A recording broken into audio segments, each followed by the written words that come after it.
working with you, we will be doing a community mapping at Yishun. And my group consists of Amyssa, me, Ritania, and Qistina. Okay. So today we'll be going through 6 things. Firstly, our introduction. Then we'll move on to the community mapping. Then we'll talk about some of the amenities and organisation services we found at Yishun. And then moving on to our individual and group learning, understanding youth resources, and lastly, our reflection. Okay, so for Yishun, right, this is the place that we chose. This is the MRT station at Yishun. Basically, Yishun is a developing neighborhood in Singapore's North District, which is located in the Northeast region, which is also quite close to our school. And it has a wide range of amenities and facilities. Yishun is very well connected by public transport with the Yishun MRT station on the north-south line. And if you guys notice, at Yishun MRT station, there's also a bus interchange there, so there's a lot of buses that can be connected throughout the whole Singapore. Now, some people know Yishun as the place of residence of President Halimah Yacob Seri. It has a very fantastic environment with abundance of natural parks and a large reservoir. Okay, so to explain more about this, I will be giving the time to Rita. Thanks, Hannah. And the second one is community mapping. In this slide, I will show you our map and also the video of our journey. Here we go.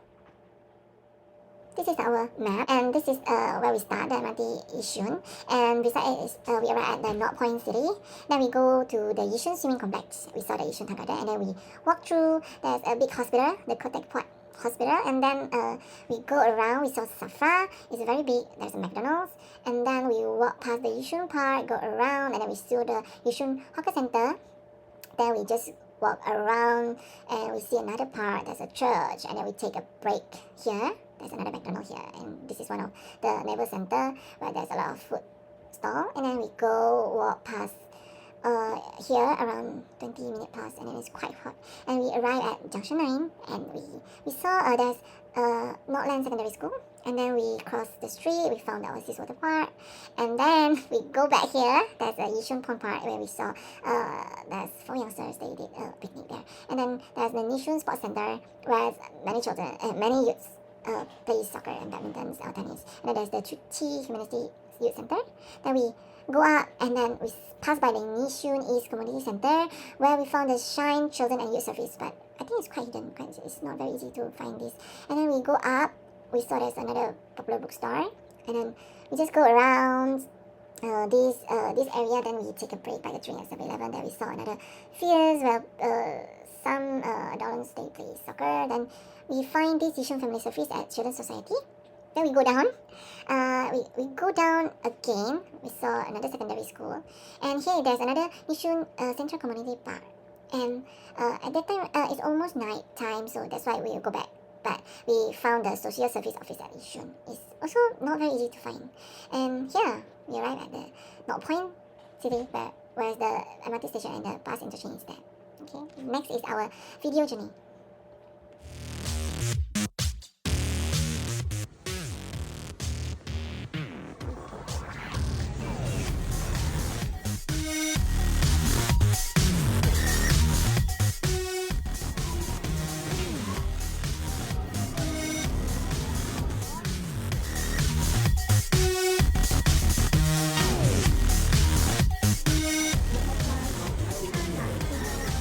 I think the video will be like so long.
slide, we will talk briefly about the amenities and organization service that we found in our journey in Yishun. The first one is the North Point City, which the biggest shopping mall in Yishun, and I think this is the best attraction for youth because they have a lot of stores here, cafe, cinema, time zones, restaurants, and then they also can find the Yishun Public Library. And there's also Raffles Medical, Dentist Clinic. And then another one is another shopping mall that we found is the Junction 9, which is a bit smaller, but at that time we saw some secondary school came here. I think because they play the claw machine because they have a quite big store in this mall. And there's also a supermarket, cafe. And then the next one is the neighborhood centers that we found in Yishun. One of them is the Yishun Hawker Center, where we can find many foods and dessert store. And then the second one is the Chongfang City, where it's quite big, many stores. And we found one more McDonald's here. There's a bubble tea. This is where we take a break. And then we also saw some youth around here. And then the one that very impressive for us and that we think, oh, we also learned something from this is the Tuchi Humanistic Youth Center, where before we enter the building, they dedicate the wall, like with a lot of motivate sentences that can inspire youth and for them to become better and learn more in life. And inside of this building, we can find a healthy food shop, cafe, study rooms, day rooms, concert room, and also motivation rooms. And the one thing that I remember is in the toilet rooms, there's a quote that really inspire. So it's like everywhere. So I think this place is very interesting for you. And then the next one is the Safra Yishun, where we can find many activity or sport because they provide swimming pool, bowling, tennis court, even billiards. There's a gym and also spa as a cafe and McDonald's. And there's also mind stretcher, and in the description it says that it provides a consultation for people who need it. And the next one is the medical facility, which is, the first one is the Yishun Polyclinic, and the second one is the Kutek Port Hospital. It's very large, and they put the no smoking everywhere, so it's really smoke free. And then the next one is the youth resources and the secondary school that we saw in Yishun. Even though there's many secondary schools, but we only saw two, is the Yishun Town Secondary School and the Northland Secondary School. And then around there we go through the Yishun Park where we found the pond, and then we saw four youngsters did picnic around there. Then we walked past Yishun Swimming Complex and also Yishun Sports Center where there's many boys and girls play soccer and tennis. And the next one is the social services, and I think it's a bit difficult for us to find these places, and because of limited information in the internet, even in the Google Map. And the first one that we saw is the Yishun Family Service at Yishun, and then the second one is Social Service Office at Yishun, and the last one is Shine Children and Youth Service. Next is our individual and group learning, which will be discussed by Alicia. Thank you. Okay, so today I'll be covering on the individual and group learning. So first of all, the individual learning would be for my personal individual learning, I realized that through the community mapping process, I actually discovered that Yishun is a neighborhood that is actually youth friendly, and not a lot of people actually know about that. But after going down from ourselves and looking around, it actually is very accommodating to the youth there. So for Ritania, from foreigners' perspective, Ritania observed that Yishun provides numerous resources that aid in the growth of youth, allowing them to grow into better people with a greater understanding of society and a brighter future. Whereas for Hannah, she learns that youth actually require facilities that cater to most, if not all, of their growing needs, such as cognitive, physical, and social-emotional needs, in order to facilitate healthy development. And lastly, for Amyssa, she realizes that from this, she personally learned that Yishun has more facilities dedicated to youth than she initially thought. So with these facilities and amenities that are provided in the Yishun neighborhood, youths are able to grow up with their needs being met so that they can reach to their greatest potential. Yeah, so moving on, I'll be talking about our group learning. So first up was what stood out the most during the process. And after much consideration, we realized that the amount of youth-friendly facilities around the area, such as malls like North Point City, Safra Yishun Country Club, and the Futsal Arena at Yishun, actually are the things that actually stood out the most. Because in general, people would think Yishun neighborhood is actually those ghetto kind. But if you look in towards the neighborhood, right, it's actually quite youth-friendly because like they made the effort to, and North Point City, everyone knows that North Point City is by far the mall that has a lot of food, and they have a lot of malls for youth to shop in. For example, Green City, then they have other like shops for them to chase their need. And secondly, what we realized that stood out the most during the process is actually youth centers such as the Tzu Humanistic Youth Center. And we honestly believe that it's something that stood out the most because, like I said, when we think of Yishun, it's always those ghetto kind of neighborhood. But who would have thought that this kind of dedicated youth center is placed in Yishun? And when we went there ourselves, right, it was actually a location with sitting areas and a cafe where youth are able to study, gather with friends, and meet new people. It's actually an open area where they're actually also able to read and spend their time there for those who prefer, if they're not comfortable studying at home. And moving on to my next point would be how did the process help the group actually understand working with youth? So as a group, we actually realized that existing facilities enables youth to put aside time to have fun with their peers and de-stress. So many would think that, youth in Singapore are always studying, are always busy with school, always stressing out because everyone knows that our education system in Singapore is very tough. And many of the students in Singapore are actually stressing over their studies 99.9% of the time. But because of these facilities that has been provided by the youth community, by the Yishun community, we realized that actually youth don't have to stress out and study all the time. They're able to, have fun and distress and go out with their peers, do activities. For example, like SAFRA, they provide activities like bowling. Youth can actually go there and pay for the bowling sessions there. And secondly, with the amount of youth-friendly facilities, it's important for youth to have a healthy environment to grow in and create new memories, positively impacting their cognitive growth. As a group, we believe that if a youth is actually provided with activities for them, a healthy environment with healthy activities for them to do, it enables them to sort of grow better because they are surrounded with the right people, the right memories. Hence, growing up, then they would think they have this impact on them, like, I had a happy youth memory. So then they will grow up thinking of those memories, and then that is basically because of the youth-friendly facilities that is provided by the Yishun neighborhood. And lastly will be these facilities actually provides activities that are able to occupy the youth time, and hence avoiding them from being youth at risk. So knowing how youths are actually at the age where they go through puberty and all, and at times youth may make decisions that they would regret in the future. But we also learned that if a youth is actually provided with the right activity and they are distracted with it, like they're doing the right activity and doing something that they enjoy, they will actually avoid them from being used at risk. For example, staying out late at night or getting themselves involved in illegal substances because they are already preoccupied with other stuff that they enjoy. For example, if a youth is occupied with activities such as if, for example, they love to swim and there are facilities in Yishun that allows them to swim as and when they like. For example, the community center with the swimming pool. So they are able to go to the community center and occupy themselves with the swimming pool. So they won't have to think about, I'm bored. What am I going to do after this?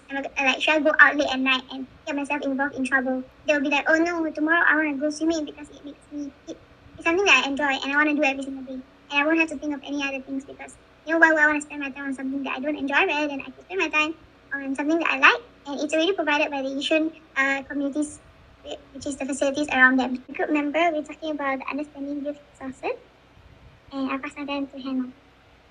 I'll be talking about understanding youth resources. So, some of the services that we found was the SAFRA Sports Place, the Teochew Youth Center, which is the Teochew Humanistic Youth Center, and the Shine Children Youth Service. Okay, so for SAFRA Yishun, it's a very nice place to hang out with friends and to chill with their classmates after school, and they have a lot of activities that will engage you, such as bowling, swimming, which is something that a lot of youth enjoy doing, spending their free time with. So with reference to the symbolic interactionism theory, as more youth start using SAFRA Yishun as a place to unwind or have fun with friends, other youths may start to see, hey, how come they all go Yishun after school, right? Then they also maybe it's a cool place. They see the cool kids go Yishun, then they also wow, let's go also go SAFRA Yishun. So then they will acknowledge the place as cool or trendy hangout spot. Then this will encourage more youth to spend their free time being meaningfully engaged with the variety of activities that the place entails, instead of hanging around bad company or as Alisa said just now, smoking or just coming home very late and all that. So next, we'll be talking about the Tzu Humanistic Youth Center. So this youth center is a center, the organization that provides many facilities to youth, which even includes free counseling sessions, key making classes, and even art classes. So we noticed that the place was decorated with like a lot of quotes that reminded youth to maintain a humanistic mindset, such as never let affliction stay in the heart, be busy at work but not at heart. So these quotes were displayed like around the break areas and also even the toilets. So as students take a break, they can read these and they can de-stress, then allow them to take a step back and remember what life is all about. Because I don't know about you guys, but then like when I study, sometimes when I get too stressed, it feels like the whole world is like just too much for me to handle. But then when they read these quotes, right, they can realize, oh yeah, like maybe this is not study is not all that has like this stress is not going to take over my entire life. They can look at the better side and see like how this stress can help them and how they can look at it in a positive view lah. So helping youth notice gratitude and express appreciation can build a habit of noticing what they have and value versus like focusing on the frustrations or disappointments. Then this practice can also positively impact daily life and then provide benefits when life brings challenges and resilience is needed. So the theory of gratitude suggests that gratitude moves people to experience more positive emotions and to thoroughly enjoy their good experiences. The theory of gratitude also allows for better health and when they face better strength when facing adversity and to help them better develop and maintain relationships that are strong. Okay, lastly, I'll be talking about the Shine Children and Youth Service in Yishun. So the Shine Children and Youth Service is a registered charity and a member of the National Council of Social Service. Now, they serve about 5,000 youths per year with many outreach facilities including school-based, center-based, community-based social work, and educational psychology programs. So with such a facility nearby, youths in the area can then be reassured that they can get help. So they know that help is nearby if they find themselves in a situation where they cannot handle or like they are at risk. So Shine also provides many intervention services, especially for youth at risk, such as their guidance program, the Enhanced Step Up program, the Youth Enhanced Supervision program, and the Child Intervention program. At-risk teens are more prone to be socially deviant in future, and these intervention services will prove to be of good use as they can guide the youths onto a better path.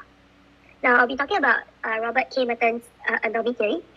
And his theory illustrates that deviant behavior can occur when a state of anomaly is reached. This means that basically it's a bit hard to understand, but it means that it states that when access to specific goals are blocked to certain group of individuals, it will result in deviant behavior. So example is, I want to be a doctor. But then, I come from a poor family. I'm a doctor. I want to be a doctor, but I come from a poor family. I cannot afford my education. I cannot afford my medical school education. I cannot afford my scholarships. I cannot afford like my studies and all the books and all the fees to study. Then this may lead me to turn to criminal activity. Like maybe like I forge credentials or I pretend to have the skill set of a doctor. So according to Merton, people from lower social strata tend to resort to such means because they have fewer opportunities. So basically people who are less well-to-do, especially youths who are not from not so good families, they will find themselves more prone to being at risk. In order to ensure such deviant teens are then guided back onto the right path, it's essential to have services such as Shine around. Yeah, next I'll be passing my time on to Amyssa and she will explain the reflection. Yeah, hi everyone. So I'm going to be talking more about our reflection and the pros and cons of the community mapping. Okay, so before I talk about the pros and cons, I'm gonna say what we do there and what happened during the trip. So we traveled basically on foot throughout all the trip or journey, and everything was relatively near, and it's only like 10 to 15 minutes walk from point A to point B, for example. So yeah, but it was also hot, which makes it a bit tiring for us as well. And during the trip, we were pleasantly shocked by the facilities and amenities at Yishun that is provided for the youths. And I was certainly at awe, I think all of us as well, the most when we came across the Humanistic Youth Center. Because there's like a studying corner, and then also you can get like lots of information there. So yeah, definitely a good place for youths to go hang out, do their studies, find out more information and so on.